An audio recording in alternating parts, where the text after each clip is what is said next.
All right. Thank you to Joanna, Kendall, Vlad, and Kaylee, and then, of course, to Cliff for that advocacy overview. So in just a moment, I'll invite you to start conversing with your lobby groups and prep over lunch, but first, a couple of things. Can I ask all the group leaders to give us a wave? All the group leaders give us a wave. Yeah, let's give them a round of applause. I like that. These folks are your guides for the rest of the day, and they've prepared carefully for this, so feel free to use them as a reference. Want to just make another note for those of you feeling a little nervous about lobby visits. I've heard from some of you. I promise you do not need to be a content expert. The most important thing, as we've said, the most important thing you'll do today is show up and share why you care. Not the bill number, not the data, just who you are and why any of these issues matter to you personally. We'll provide detailed resources to each office that will do the rest of the work. I hope the content of today has helped you to start formulating your answer to that why I care question. And you can also look at pages 8 to 11 in your program for inspiration. And if you want to dive deeper into any of the bill details, there is a lot of information and documentation on the Whova app. We are working on our environmental footprint, so you'll find a lot of our most detailed materials there. A few other reminders. It doesn't matter, as I know Cliff talked about this, but I want to stress this, it doesn't matter whether you meet with a legislator or their staff. Staffers are often the most important people in the room. They are the ones advising on votes. You may meet with, in an office, in a lobby, in a conference room, or that's where working. So that's right. You may not be representative. This may be your one chance each year from our community. That conversation is valuable, so really critical that you do those meetings, and so that's something we'll have to. And lastly, lunch. Our wonderful serving staff will bring it to your tables now. If you have kosher food, if you need kosher food, it will be in the foyer. So enjoy, let the food come in, enjoy for a minute, connect with your group, and then you can start chatting about what you need to do over lunch. And then we will reconvene at 12:45 for our closing plenary. But before we break, I'd like to introduce our Rabbi Sarah Hronsky to offer our closing blessing before the meal.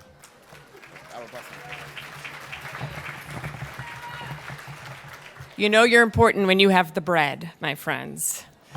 Just a moment, if you will.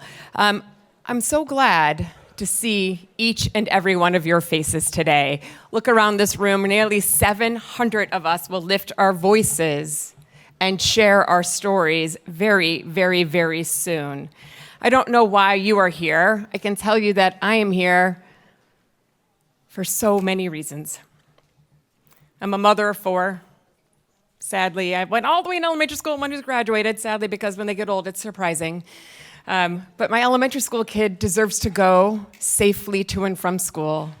And my kids that are in college deserve to go to school free from harassment. And I'm here because I have 250 kids in my religious school and 140 little kiddos in our preschool at the synagogue that I work at. They deserve to be safe, and they deserve to own their Jewish identity with pride.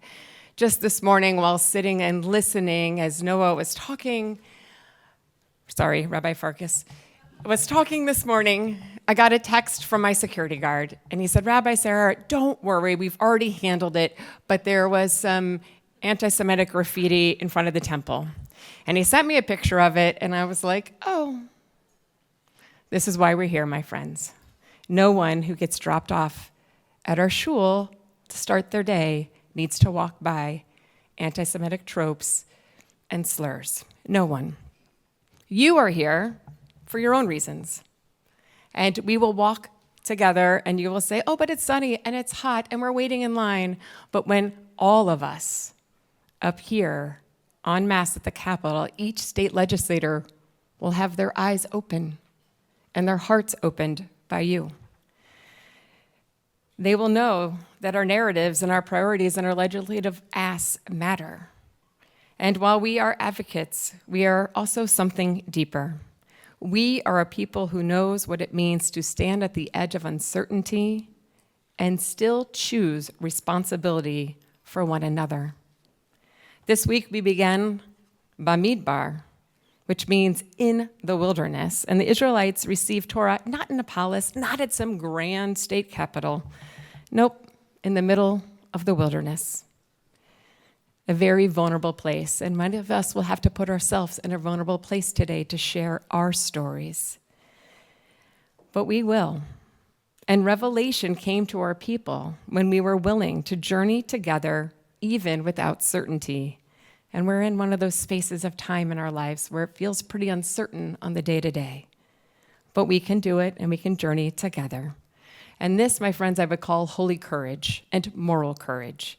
And you exemplify that this afternoon. My friends, I hope that we can carry our convictions and our compassion, and we can speak firmly, we can listen deeply, and we can trust that our presence matters.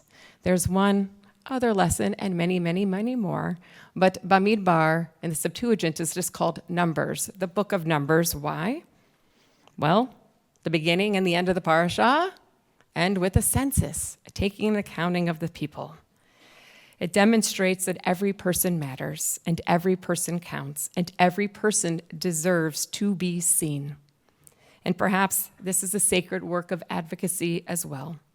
In a world where people become talking points and budgets and headlines and political leverage, we insist on counting human beings as human beings. We advocate against anti-Semitism because Jewish safety and dignity matter. We advocate for food programs for vulnerable families, for asylum seekers, because human dignity matters. Judaism refuses to separate these commitments, as was shared so beautifully this morning by Rabbi Kanevsky. And our tradition teaches us in Pirkei Avot, Uvmikom she'ein anashim hishtadel lihiyot ish. Hillel said, in a place where there are no human beings, strive to be human. That teaching feels especially urgent now, when public discourse becomes cruel. Strive to be human. When fear hardens people against one another, strive to be human. When vulnerable people are reduced to numbers or stereotypes, strive to be human. And today, that is exactly what we will do together. We are showing up as advocates for those whose voice has been diminished, whose humanity has been forgotten.